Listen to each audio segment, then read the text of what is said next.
Welcome to the Fuzzy Mike, the interview series, the podcast, whatever Kevin wants to call it. It's Fuzzy Mike. Hello, and welcome to the Fuzzy Mike. In last week's episode with Bridget Riley, we talked about her Hall of Fame kickboxing and boxing career. And she mentioned that every time she got in the ring, she was terrified, but she overcame that fear. Well, I thought, this would be a good opportunity for me to share how I overcome fear. And maybe in the process, help you if you deal with debilitating phobias. Like, for example, I'm claustrophobic. I mean, highly claustrophobic. I think it all started when I got stuck in an elevator for 45 minutes. I was working on the 23rd floor of a 24-story building in Nashville, Tennessee. I had an hour before I was to go on the air for my radio show. I decided I was going to go down to street level and get a sandwich before my shift. I'd done this quite often. I mean, it was typical. It never backfired on me before. Make it all the way down to street level, go to the sandwich shop, get the food, get back in the elevator. I'm the only one in the elevator. I'm pretty comfortable. Got about 52 minutes until I've got to be in the studio. Press the button for the 23rd floor, door closes, elevator moves. Stop. Elevator ain't moving no more. Oh, by the way, this was in the early 90s, so yeah, you guessed it, no cell phone. But really, I don't even think that would have mattered. I'm in an elevator. Reception would have been shit anyway. So, with the elevator stopped, I started banging on the alarm button. No answer. I mean, I am hammering this thing and getting no response. Starting to get a little panicky. I mean, it must have been like 30 seconds of literally leaning on this button with no answer. So I hit the button that's got that little phone receiver on it. Somebody answered. I explained where I am, what was happening, and that I've been in there for about 90 seconds, and I'm pretty sure the oxygen level is running low by now. The kind young man on the other end of the line assures me that the oxygen level is fine. He asked me if I can open the door. Like, you mean with the door open button? Oh, you mean so pry them apart with my hands. So I pushed the doors apart, and he asked me, what do I see? I see a brick wall. Oh, I was hoping you might be at a floor and you could get out of the elevator. Yeah, that makes two of us. He tells me he's going to put me on hold so he can call someone. He comes back on. Got a hold of the elevator company. They're sending someone out. Well, hey, can you do me a favor? I work the radio station on the 23rd floor. I'm supposed to be on the air at 6 p.m. Can you go up there and tell someone that I'm stuck in the elevator and I may or may not be on time or even alive for my show? He says, I'd love to do that for you, sir, but I can't. Well, why not? The building has other elevators. Well, because I'm not in your building. Oh, that's right. You're at the fire department. Duh. No, I'm not there either. Well, where are you? I'm in Seattle. Come again? It sounded like you said Seattle. Yeah, I'm just the answering service for the elevator company. Seattle, Washington? Yeah. I don't know why I would have assumed this, but I just thought you'd be in a little office on the first floor of our building, not 3,500 miles away. No, it's quite all right, sir. I've already contacted the company, and they know where you are, and they'll be there soon. Is there anything else I can do for you? You're just gonna hang up now? Well, unless there's something else you need. Do you know how far away the elevator technicians are? It's rush hour here in Nashville. I don't know that information, sir. I do know that they've been made aware of your situation, and they will have someone there soon. You said you needed to notify your employer of your whereabouts. Is there a number where I can call them for you? The only number I know is our request line. If you give it to me, I'll call. Yeah. And we can have a race to see who gets answered first. You with the studio or me getting rescued from the elevator company? I don't understand, sir. You've never called a radio station request line before. No, I have not.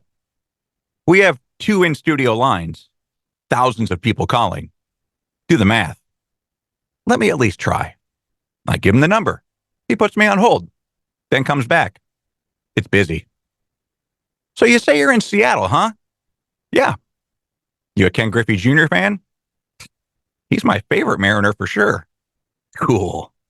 Yeah, mine too. Just then, the elevator started moving, and I made it to the studio with 5 minutes to spare. Yeah, great story, Klein. But how does this help with your claustrophobia? Simple. I don't use elevators anymore. Fear of the dark, Klein? Carry a flashlight. Fear of heights? Live in a basement. Basically, my answer to any fear is just do the opposite. If something scares you, don't do it. Fear of flying? Drive. Fear of crowds? Stay home. Fear of failure? Don't try anything. Look, overcoming fear is overrated. It involves a lot of work and discomfort, unnecessary discomfort. So just do things that are comfortable and don't cause stress, which, incidentally, is also how I deal with my fear of dying. Good luck. In the news, in a new poll, only 33% approve of President Biden's job performance, while 58% disapprove. Former President Trump's ratings for the job he did when he was in office are 41% approval and 53% disapproval. We seriously can't find anyone better than these two? Look, I know the job hasn't been about who's best for the country in decades. It's a rich person popularity contest. Don't be surprised when the day comes that we're voting for a The Rock Kevin Hart ticket. The problem is this guy to my right will completely sabotage the campaign. 100%. 2024. 100%. Yes, so that's the problem. I'm the guy that would literally take it down. sabotage from the inside. Yes. I would take you down. I don't want it to happen just because it would make you that much better than me. Or a Jason Kelce, Travis Kelce ticket. If you would have started off with My Fellow Americans, that would have been such a showstopper. Or even a Kanye West, his multiple personalities ticket.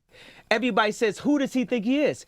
I just told you who I thought I was, a god. Survivor winner turned Kentucky lawmaker Nick Wilson is clarifying things after filing a state bill last week that would legalize sex between first cousins. He's called this a mistake. Shocking, I know.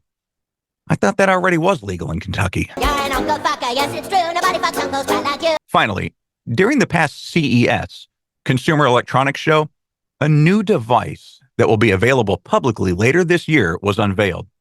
It will allow us to move our computer cursor using only our tongue. How fucking lazy are we? Holy shit. The device is being called the mouse for the mouth. I always thought that was the clitoris. Oh my god! Behold my glory! What are you? I am the clitoris. The clitoris? I did it! I found the clitoris! Basically what this device does, it attaches to the roof of our mouth. So now we'll be staring at our computer screen, looking like a dog that just ate peanut butter when we scroll.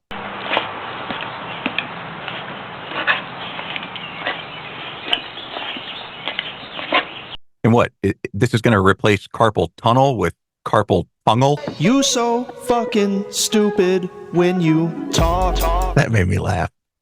I mean, what are we going to have? Like a cramped up tongue? You're a stupid dumbass.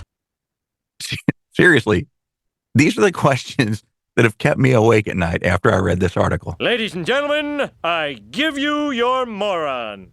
My guest this week is a continuation of my conversation with my high school classmate and boxing, kickboxing, and black belt Hall of Famer, Bridget Riley. This week, we're going to talk about Bridget's lengthy career as a Hollywood stuntwoman.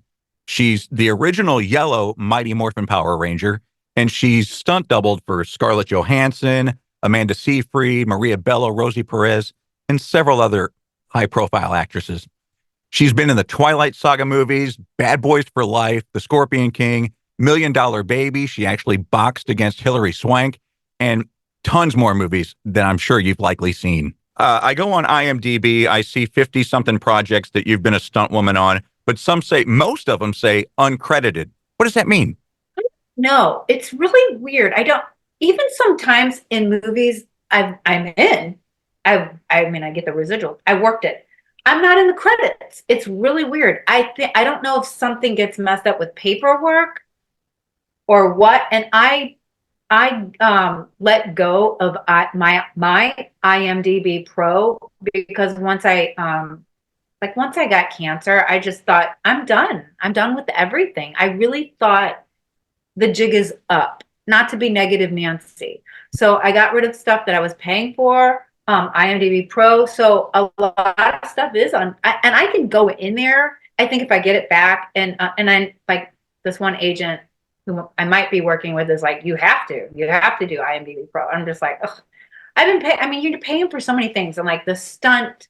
I'm in these like I got off all of it. All of the stunt, like there's these little stunt things you need to subscribe to and be a part of. There used to be a book and now everything's online. And I'm just like, if you don't know me, I'm not doing it. And I really didn't think, like one of the last things my mom said to me was, you're not done. And I want you to get back out there. And it was right before she died. Like it was like 4 days before she was still a little coherent. And she just said, you're not done. You're not. And I'm like, Mom, I mean, because I have stuff, I deal with some stuff and I couldn't get Social Security disability because I make residual income, but it's still not enough to I get by, but it's just a catch-22. And I don't know if I can fully go back and work because I had a stoma, I had an ileostomy bag, I have no rectum, they took it out. I have some issues. I have something called LARS, low anterior resection syndrome. Nobody tells you these things. Well, explain LARS. Okay, so the cancer I had, rectal, it's really rectal. I mean, the American Cancer Society wants me to call it colorectal. It was rectal cancer. I had rectal cancer. It sat way low in my rectum. And they found it by getting a colonoscopy. And it was which your mom encouraged. Yes. So she saved your life. Like, just do it. She saved my life. If I kept waiting and I was like, oh, I did a pilot in Atlanta. It was a boxing and I played a part and it was really cool, but it didn't get picked up. And then I got Bad Boys for Life. So my mom is like, yeah, you got to get that colonoscopy. I go, after Bad Boys. And so thank God I did. But so my colorectal surgeon, it was a long, like a 6.5 hour surgery, and he removed my entire rectum. And there was a line, there was a margin. He goes, if I pass it, you'll have a bag for the rest of your life. And I was just like, what? And, I didn't understand that. He goes, you're going to wake up with the stoma. I mean, I had all these meetings at the hospital. Like they were telling me, I didn't quite get it. All I was hearing is, we think you're going to live. You know what I mean? Like we think, you know what I mean? So I'm like, okay, whatever.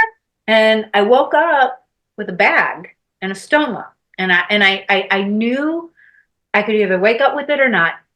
And I remember when I came to and I looked down, I was like, damn. Oh, well, okay. I'm going to have to figure out how to do this. Like, let's go. And that was a lot. That was a lot. And because of COVID, they looked at it because they do a reversal. And about 6 to 8 weeks later, while everything's healing, because they reattach what used to be my rectum with the sphincter. Yeah. It is what it is. That needed time to heal. But because of COVID, I had that bag for like a year. Oh my God. I mean, I could teach a class on it.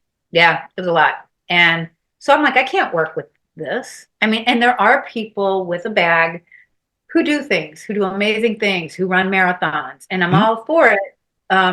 It was a lot. It was a lot. And I felt like my life is over.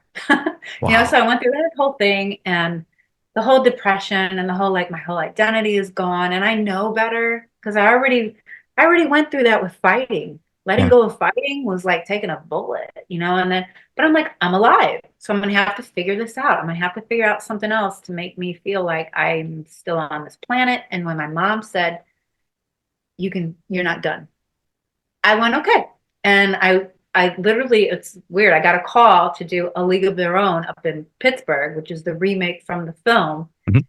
And I worked a week and I didn't think I could. I didn't even think I could travel. And I just prayed about it. And I do intermittent fasting. And I got through it. And I'm like, okay. So now I did a couple little jobs acting because I really want to get back to acting. Yeah, you've got That's one in where my heart post-production right now that you're the female lead, right? Don't you play Norma? That is, we're hoping to sell it.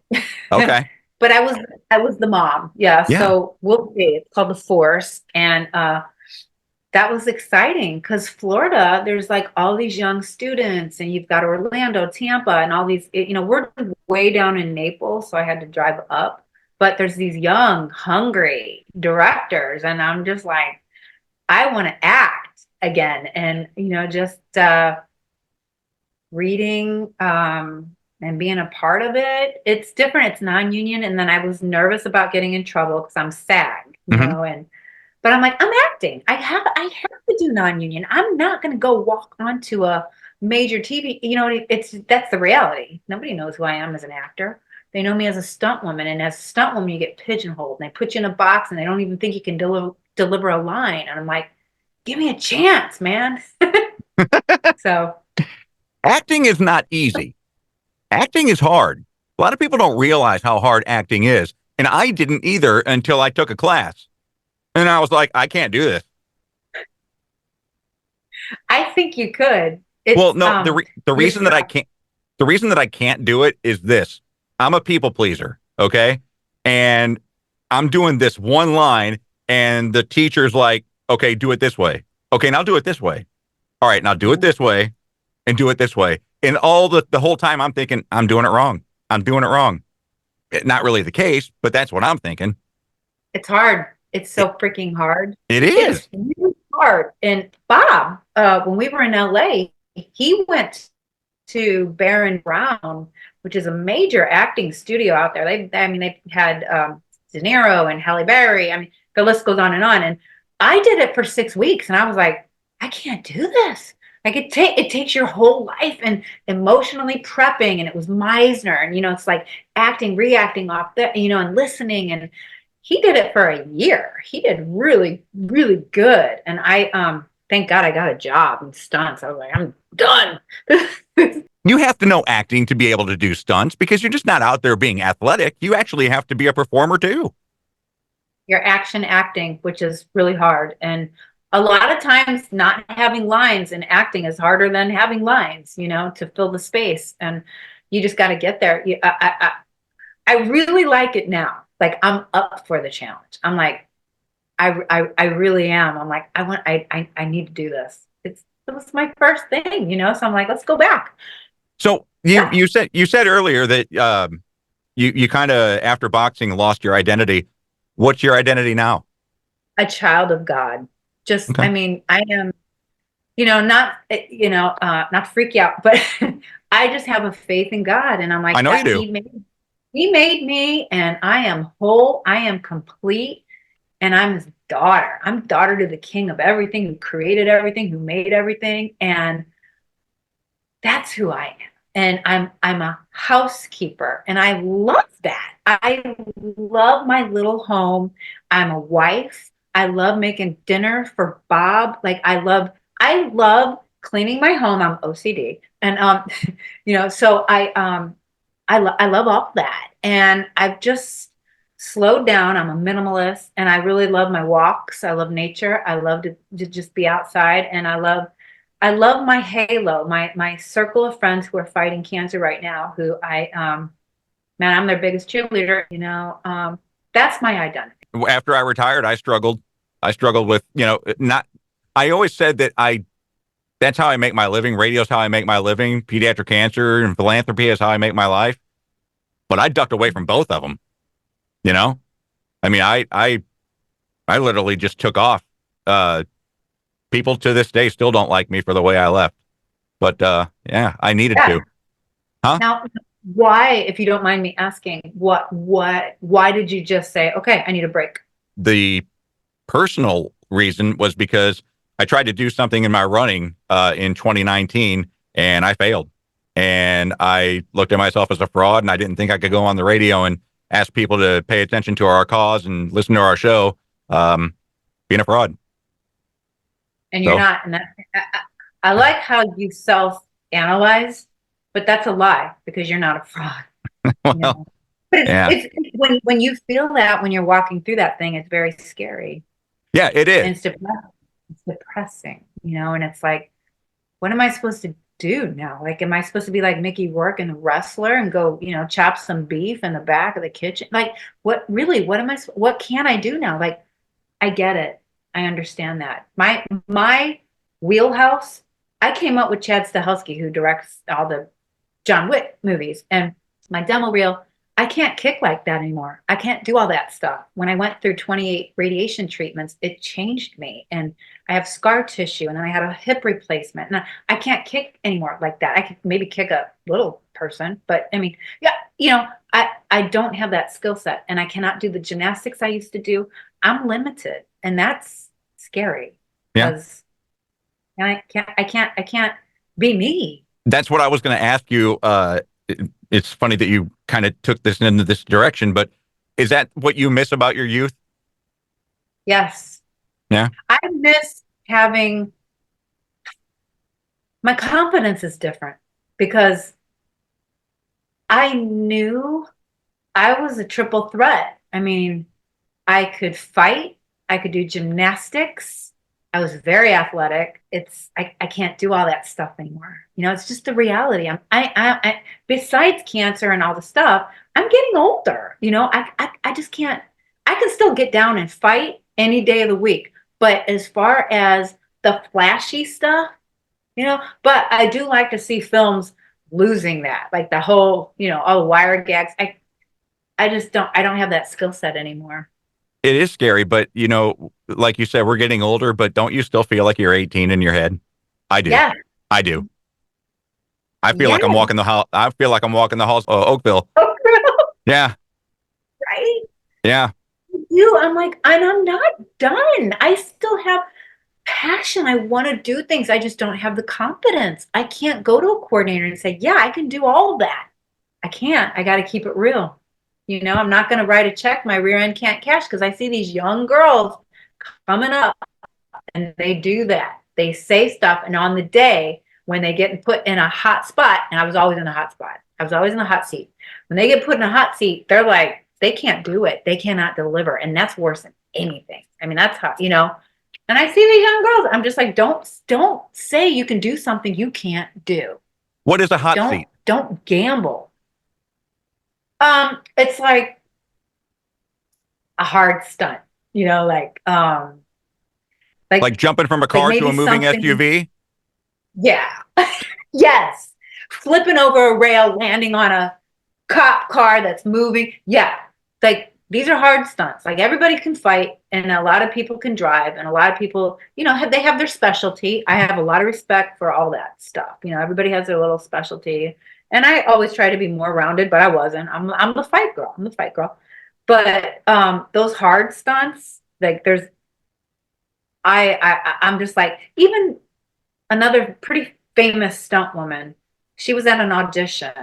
And it was for a boxing commercial to fight Clarissa Shields, who they're calling the GOAT, with the gold medal and all that. Oh, yeah. And thank God I booked it because it was on. She would have knocked out every other stunt girl I know in the business. Especially this other one who can do a lot of really cool, flashy, lucha libre, all that fancy shit. And, I just can't wait till that goes out. Kind of like when Hong Kong stunts went out. I like realistic fights. Like, let's keep it real. Let's keep it. I don't want to look at that and go, is that a wire? You know what I mean? Like, obviously it is. I want to question, wow, was that organic? Was that natural? I like that. Like, that's what I want to do. When you're doing fight scenes, and I want to talk about a lot of the different aspects of stunt work, but when you're doing a fight scene, are you really making contact with the other person? Sometimes. A lot of times they don't want you to. I have a rap where I like a little contact. I kind of like Bruce. I just watched this thing with Quentin Tarantino and talking about Bruce Lee, how he hurt. Stunt guys don't like him. And I never heard that story. And he would hurt them. he would make contact and hurt them. And I was on something, and one of the stunt guys was like, "Hey, you don't really have to sink it. You don't got to really hit." I'm like, "I'm not sinking it. I'm giving you a little contact." I'm like, "God, you can hit me to the body a little bit." I'm like, "Well, put your big girl pants on, or go change your tampon. Like, shut up and let's go." I like a little bit of contact, and like on Star Trek Beyond, and I forget his name, and I love him from the Raid Redemption, which is like our Bible. It's an Indonesian stunt team, and their fight scenes are sick. And he came on as a bad guy in Star Trek Beyond, and I got to fight him. And he's an actor, and he wanted to go. And I mean, we freaking kicked the crap out of each other. And most stunt people are like, "Oh, you don't have to, you can't hit the actor, but they can hit you." Wow. You never want to hurt an actor.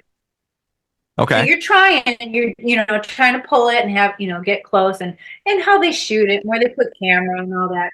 But I like contact. If I'm fighting the stunt guys, but one of the biggest jokes on a movie called Serenity, I was doubling Summer Glau, and Chad Stahelski and Hito Koda, they were running it, and they put the whole fight together. And when Summer Glau did it, when we're shooting, all the stunt guys, it's like 15 stunt guys, they're all, gearing up. Chad goes, "Okay, now we're going to put Bridget in." And they're like, "Ah!" And they all run to their stunt bags, and they're padding up. And yeah. So you're not really supposed to unload that much, but I think it brings a little more reality to it. And I'm a fighter at the end of the day. And I'm just like, suck it up. So what you're talking about with Serenity, is that on your demo reel? Is that, because I thought, I'm watching that and I'm going, did she stunt double for the Crazy 88s? Summer Glau. Yeah, but I thought maybe you might have done it for Uma Thurman in Kill Bill, because it looks just like the same scene.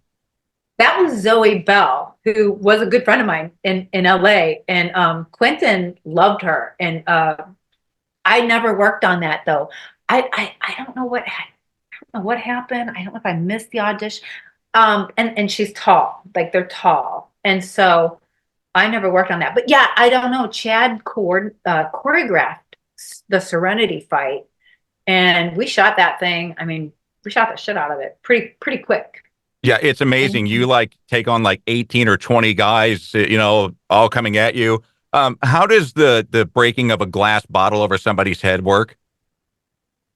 Because that happens often in that scene.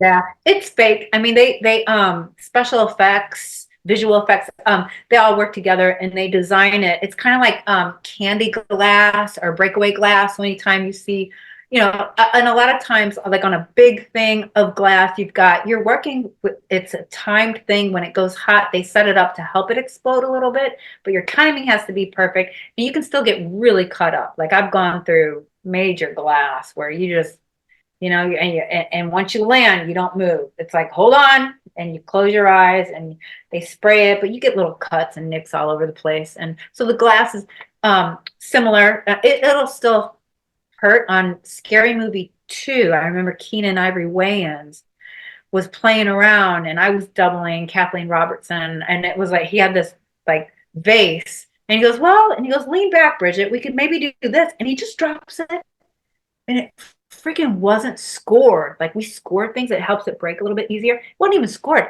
It hit me so hard in my head.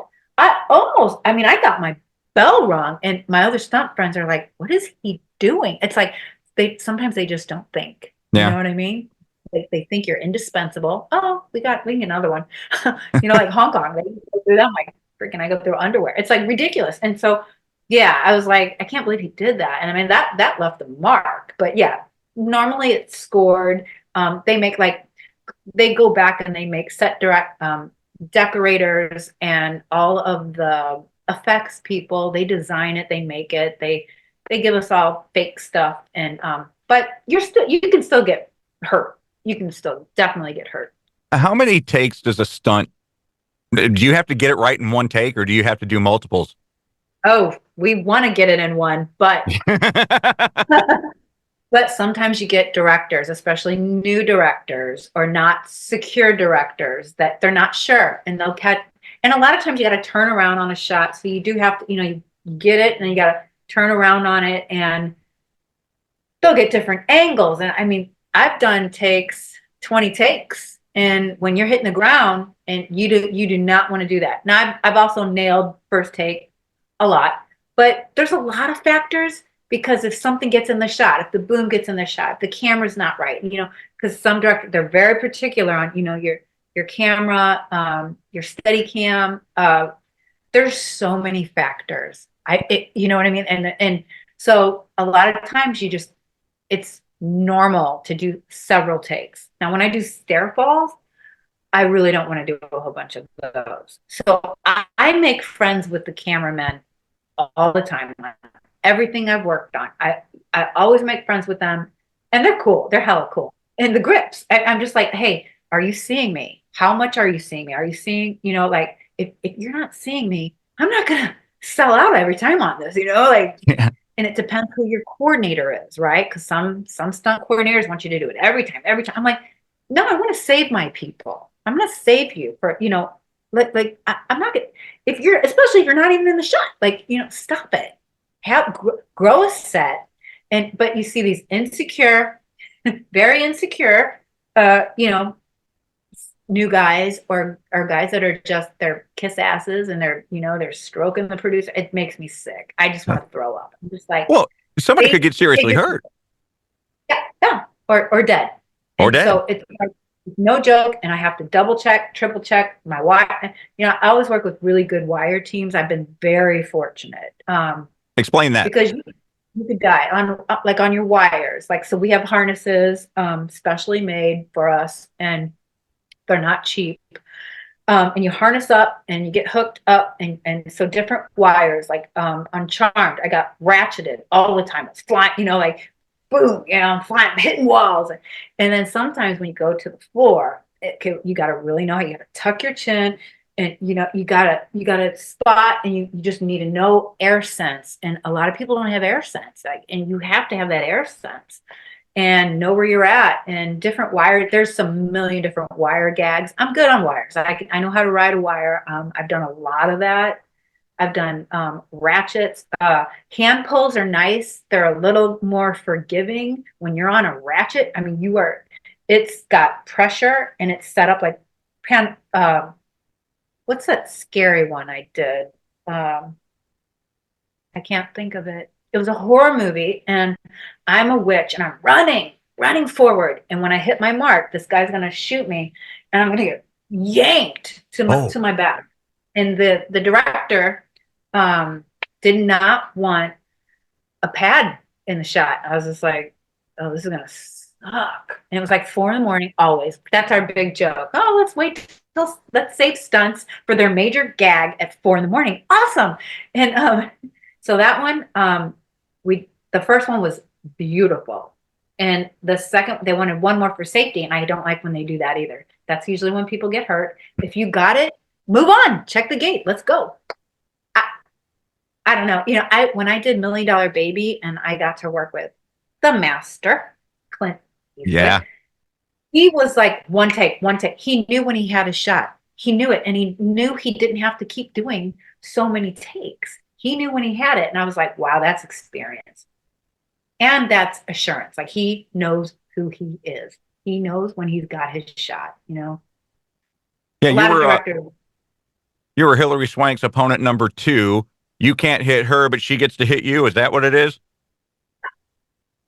It was like, don't blink, she hit me, and I got up, and then she knocked me out. But it was fun to see her work. She's I was impressed. I was impressed with her. She did her stunt double, never dressed out. She actually did all her fights. Hillary. Wow. Yeah, so, I was really impressed. In a fight scene, how many times do you have to rehearse that? A lot. Yeah. Now television, not as much. Television's fast. TV's fast, and depending how they're shooting it, some TV shows are getting very sophisticated, where they look like feature films. And but for a film, we usually get, especially a big film like Twilight, we get a lot of rehearsal time, almost to a fault. I feel like, because it keeps changing, and we shoot it's called a previs, and it's like we shoot it to show the director, and then he'll go, like Joss Whedon, who's Major, he didn't like, I remember he looked at Serenity and Chad put like cool music to it. It was awesome. And he went, yeah, I don't really like the music. Keep working on it. Chad was just like, dude, they're insecure because a lot of these stunt coordinators become second unit directors and they really know how to shoot action and they're threatened. A lot of these directors are threatened by that. And you see, it's just like, I just really like secure directors who are cool, who understand. It's like, I think every director needs to get in a harness and hang from a wire for a minute. And you feel what that feels like because they'll just leave you hanging. They'll just leave. Sometimes they'll leave you. And I'm like, hello, and you feel like your organs are shutting down. I'm like, I don't know if I have any kidneys left right now. Can you get me up? Like Will Smith literally said, get her up. He was great. And, so I really appreciate actors who respect us. And a lot of them think we're cool, but a lot of them I hide from. I hid from Sophia Boutella on Star Trek Beyond. I was like, You were her stunt double. Yes, and she did not like it. She's like, Bridget, why are you here? I do all my own stunts. And I'm just like, because this guy is going to kick the shit out of you. And you know what? You definitely want it to be me. You know what I mean? That's a naive actress, though. And she's amazing. She's a dancer. Like, I'm like, holy crap. Like, she's very talented. But fighting's a different thing. And, when you really want to have some contact, no, we can't knock you out. You're talking about she was a dancer. You were a dancer. I didn't know that you actually danced for the Storm in St. Louis. I didn't know you did that. A million years ago. Yeah, I like hip hop. Me and you remember Kim Perkins? Yeah, absolutely. I remember Kim. Yeah, she was a year younger than me. Uh-huh. And we had a group called KB Posse. And we went, remember Club 747? And yeah. All the clubs, and that we danced against the Outside Dogs and Minaj. Like, that was our thing, man. And we got really good because of the Golden Girls, thank God. And we went to camp and I became a UDA instructor. Yeah. Tracy Wilson. We went all over the country. And I was with real dance. Now I just faked it. Like I knew I could dance, right? Because I could hip hop, but I had dance from being a gymnast in my the floor routine. But I just faked it. And all those girls were like, they danced their whole lives. They went off and became Laker girls, and yeah. I'm just like, I didn't know where I could mimic. I could watch something and I could pick it up and mimic it, which is good for stunts because we want to move as much like our actor, as possible, but it is what it is. But yeah, I taught this awesome dance. I went back and I showed it to Kim and she's like, let's compete. Let's get in the dance contest. I was terrified. We rehearsed. I remember we were about to, I go, Kim, I don't think I can do this. Let's wait till next week. And Kim said, no way in hell. We're doing this. She made me do it. And that was the best time of my life. Yeah. Dancing, doing that. Oh my gosh. And we started beating everybody. Well, but boxing and kickboxing takes care of the athleticism in stunt work. I got to think that the Golden Girls and UDA really helps with the choreography memorization. Oh my God, totally. Because we had to learn 12 dance routines in like 4 days. I'm not a dancer, right? So, I was up all night. I was practicing in my room. You know what I mean? I'm like, talk about a fraud. I'm like, they're going to find out. But yeah, I could just pick it up, and it really helps with choreography, and it's really interesting because you see all these parkour free runners that are sick. They're so talented, and these trickers that can do. I'm like, are you on a wire? They're not. They're just doing all this crazy shit. Like that wasn't around when I came up. But you put them in just a basic 3-punch combination with 3 guys in a fight scene, and it's not happening. It's not very good. Yeah. So I'm grateful because fighting is a specialty, and as a stunt person, you got to know how to do it because the majority of stunts are going to come down to a fight, or gunplay. There's going to be gunplay, weapons. I can pick up anything and fake it, and that's that trained. You know, I'm really not. And I was a lazy, I should have trained harder for stunts. I had the opportunity. I did. Like Chad was like, you need to be here every weekend, every weekend. I'm like, ugh, all I want to do is fight. So on all my downtime, I wanted to be in the gym. I wanted to fight. I didn't care about the stunt thing, you know? And so sometimes I look back and I go, man, I had insane opportunity. I mean, in Los Santos, I could have gone, I could have trained with all those guys. And I just didn't. Once in a while, I'd put in just enough, you know, just enough to be like, okay, I hit my quota. It's so easy to sit back and second guess, you know, what if I'd have done this? What if I'd have done that? You know, I mean, we make our choices. And I mean, you hope that it works out for the best. And obviously it has for you. I have no regrets. You know, I have no regrets about any of the decisions that I made. That's awesome. Yeah. Well, it's and you have integrity.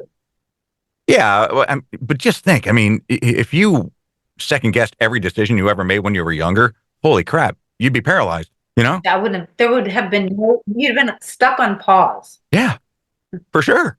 You know? For sure. Completely frozen.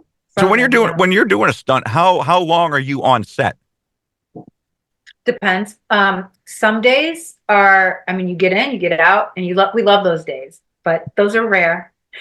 I've done a lot of, like on Twilight, Breaking Dawn, and we shot that in our section, Baton Rouge.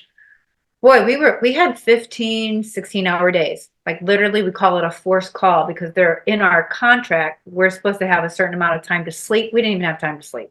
Really? And when they do that, you get a forced call, which is, it's like, you love it because of the money. It's double day scale. And it's like, oh, those add up. I mean, you can pay off your house. And so I was like, yeah, this is great. But then only to a point where I need to sleep now. Like my body is, and it was rough, you know? So it all depends. Well, sleep deprivation causes, you can make mistakes easily. Completely. Yeah. Totally. I'm just like, I'm not even in the industry and I know that. Yeah. And we fought to get that in our contract. That's why we have a union. Wow. So when they stretch it, it's kind of like, and then, you know, it just really depends on your stunt coordinator, how much he's going to go to bat for you, how much he's going to fight for you. Some of them, they just lay down. Have you choreographed before? I've done some student films in LA. I've helped, I've assisted, but it's not really where I want to go. Okay. Because when you're a coordinator, you're married to it. Like you're in the meetings, I mean, it's just, and then a lot of them didn't get residuals. And I'm hoping that got changed because we were just on strike. Mm-hmm. I'm hoping that got changed. I don't want to be a stunt coordinator. I don't feel, even in all my experience, it's a lot. And you really are responsible for these lives. And I just would rather be the stunt person. I still don't feel that like great at it. I'm more of a performer. You know? Yeah, I get it. I totally get that. So when I was looking at IMDb is the Internet Movie Database. And if you want to find out about an actor or an actress, you go there and list all their projects and stuff like that. And I looked on yours and if it's believable, sometimes it's not believable, but Scarlett Johansson, you were stunt double for her. And you were a stunt double for Cloris Leachman. Yes. How do you do that age range in makeup? How long does that take? Wow. Well, that was all prosthetics, and those guys are amazing. And really? You sit like, what was that one? That was really funny. She's a hoot. Oh, I bet she was so hilarious, lady. But like, where was I? Well, for Star Trek, I was in the chair, prosthetics, 6.5 hours. Like literally, you just sit there and they're putting all these pieces, and that's why you do the mold. They make all these pieces, and they put, like, I had a whole head thing, and then they spray paint you, so you're, God knows the toxins you're breathing in. But you're not thinking about it then. But literally, I would get my call, so they would pick me up, and this was in Vancouver. pick me up. I get like a 2:45 a.m. call. Pick me up, drive me 25 minutes. I get into effects and I'm sitting in the chair for 6.5 hours. And then I get wardrobe on and then they call me to set and we rehearse. And then I come back, finishing touches, go back to set, shoot like 12, 13 hours. I mean, I really lost sleep on that one, but I made a lot of money. Yeah. I paid off my credit card debt. They ran me. Yay! They ran me. Are there times that you'll do a stunt and it'll end up on the editing floor? All the time. Does that piss you off? Yes. Some of my best work is on the floor. And back then I didn't like hustle or try to get my footage. Nowadays, I mean, everybody's walking around with their iPhones. I still feel I'm old school. You don't walk around with your iPhone on set. Everybody does. And I just, they're all like, we sign all these NDs and I don't know how I mean, I will now because I want to get some pictures and prove that, hey, I did this shit. But forgive my French. Shit's not a dirty word in Texas. That's what Bob says. Not at all. No. Not at all. Not at all. But yeah, so many times it doesn't make it, When you worked on Iron Man, was it Iron Man 2? Yes. Were you ever on set with Gwyneth? Not her. Okay. I doubled Sienna Miller in G.I. Joe. G.I. Joe. Okay. 2. But there were 2 of us. I had been working in Vancouver for 6 months on Watchmen, and the coordinator needed me back. And I was almost done, and the coordinator in Vancouver is like, no, I can't let you go. I'm like, but I could be on the #1 double on G.I. Joe. Or it was G.I. Joe 2. Mm-hmm. Anyway, so they had to bring in somebody else, but I was the #2. And a lot of the superhero movies, there's 5, like for the guys, a lot of them. For the gal superheroes, like I was the only one on Watchmen and Serenity, but on the bigger, like those, we had a couple. And I was glad to be there. Oh, sure. Do you get to spend a lot of time with the stars on set? Some I run away. I try to hide. But they need me. Yeah, because a lot of times we need to make sure they're safe, and we also need to pad them up. Even because the director always wants them to start and finish and catch pieces of it, and then we'll come in and do it. But a lot of times, like Tori Spelling, I had to put a harness on her, and she was so teeny tiny, and that was Scary Movie 2. And I was doubling her also. I was doubling a couple people. And she was like, she told the stunt coordinator my butt was too big. She said that? Yeah. Wow. I'm like, oh, okay, whatever. I love my work. And I can roundhouse kick you. I could punch you. Keep your thoughts to yourself. They crashed a TV over me. They dragged me and ripped me across a table. I'm like, I'm selling out for you. Have some respect, but. And that leads me to a question that you're selling out for the star, like an NFL quarterback at the end of the year will give their offensive line a Christmas gift for protecting them. Do the stars give their stunt folk gifts like that? I wish Keanu Reeves was my stunt double because he gives motorcycles and he gives real big gifts. But y'all get little things like Mullen Ackerman gave me like a $100 bottle of champagne, and a couple other actors have given me like flowers, like cool. Sweatshirts. Like Amanda Seyfried, I doubled her on Gone, and she gave me a real Patagonia like cool like sweatshirt, hoodie. Yeah, a lot of them. At the end, at wrap, like they'll give stuff, little things. It's very nice. It's really nice. Yeah, that's super cool. That's really super cool. So I like it. I know in a previous interview you said that you are always setting goals and constantly moving the bar. What's your goal now? I'm going to find. Okay, so I'm speaking at another event for the American Cancer Society on the 20th, and then right after that, I want to get into an acting class live. I've done the Zooms, and I want to. There's a theater here, and I want to go train. I'm really, really excited to pour myself in there. Well, will you have an advantage because you've worked with so many directors before? I think. Yeah. I think because I have set etiquette, I have experience, but acting is like we said, it's a different animal. You know, I really wanna dive in. Well, I'm sure you will succeed because you succeed at everything you do. Thanks. You're welcome. No, that's awesome. I can't wait to see you on the screen more without costumes so that I can say, hey, my friend. Me. That's right. So are you still into running? Because I know that when you were training in boxing and you were running a lot, do you still like running? Well, I was obsessed with running, and running is my therapy. But after the hip, my surgeon said running needs to stop. And I was like, what you talking about, Willa? I'm like, what? And after I was like, no, that's my thing. That's my thing.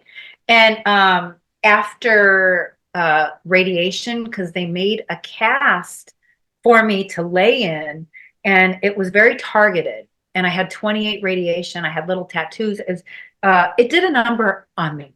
And nobody told me that. I had so much scar tissue, and I didn't know that. And it changed me. It changed me. And then you put the hip replacement on top of it. I've just lost all that flexibility. So I can't run anymore. They're like, stop running.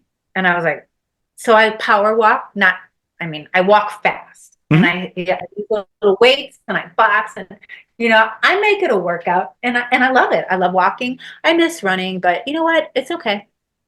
Yeah. Oh, that's one of the things with cancer is, yeah, sure, we survive. I mean, the kids survive, you survive, but 99% of the cases, it leaves some serious scar tissue that it compromises what you're capable of doing, and what you used to be able to do, you can't do anymore. That's sad. Yeah. It's really sad. It's hard. I mean, I guess I've been fighting this for so long, and going through all this with my mom, I didn't really have time to feel sorry for myself or have a pity party. But there's been a couple times, when I'm in the shower and I just bawl. I just bawl because I'm not what I used to be. And I miss it. I miss it. I miss being in that hot spot. I miss being the one. I miss the respect, the camaraderie, and all that. And I miss it, and it breaks my heart. And I'm gone through depression, but I'm also so forward thinking and shifting. I make the shift and take those negative thoughts captive, and I give it to God. And I'm like, okay, open up a new door for me. Like, I'm not done. Like, please, help me have more desires and passion. Because I kind of just, I for a while there, I really went through a thing where I was just like, I don't know. I know exactly what you're talking about. Very depressed. And then looking at social media, that wasn't helping. I'm like, okay, because everybody's a narcissist on there, self included. You have to be. You got to promote yourself. And I'm just like, this is not helping me. I don't want to hear about. And I hated that I was becoming bitter. I was becoming hopeless. Yeah. And that's not who I am. That's not who God made me to be. And I was becoming that. I was becoming jealous. I never was jealous of anybody. I'm like, ever. I wasn't a jealous person. Ever. I lifted people up. Like, let's go. Let's be better. I'm a part of the solution, not the problem. Well, when I went through all that and I started seeing everybody else's success, and they're like 20 years younger than me, and I felt I hated it. How much did Bob help? A lot. He's very uplifting. He's really very positive, and he's very pro God. And he's just like, you gotta get out of that. We gotta get you out of that. And he prays with me, so we pray together. And I'll tell you what, when you start praying, take it off yourself. It's kind of like Meisner acting. Take it off me, put it on the person. I start praying for other people, my halo. I see what they're going through.